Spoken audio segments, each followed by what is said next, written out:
We have all struggled with illegible handwriting at some point, but what if you could transform your handwriting in just a few weeks? अस्सलाम वालेकुम dear students, क्या आप भी अपनी बुरी handwriting को लेके बहुत ज़्यादा परेशान हैं? तो भी परेशान क्यों होते हैं?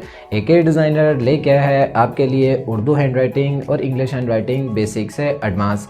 इसमें हमने पेन से भी सीखना है और मार्कर से भी सीखना है, और सबसे बड़ी प्रॉब्लम पेपर प्रेजेंटेशन। हमारा कोर्स इस तरह से डिज़ाइन किया गया है कि यहाँ पर कोई भी ज्वाइन कर सकता है, और सबसे बड़ी बात यह है कि ये कोर्स सेकंड टाइम में है, जो कि स्टूडेंट्स इजीली ज्वाइन कर सकते हैं, इजीली मैनेज कर सकते हैं, इजीली प्रैक्टिस कर सकते हैं। कोर्स को ज्वाइन करने के लिए दी गई वेबसाइट akdesigner.com के थ्रू आप रजिस्टर हो सकते हैं, या फिर स्क्रीन पर दिए गए व्हाट्सएप नंबर के थ्रू भी आप रजिस्टर हो सकते हैं।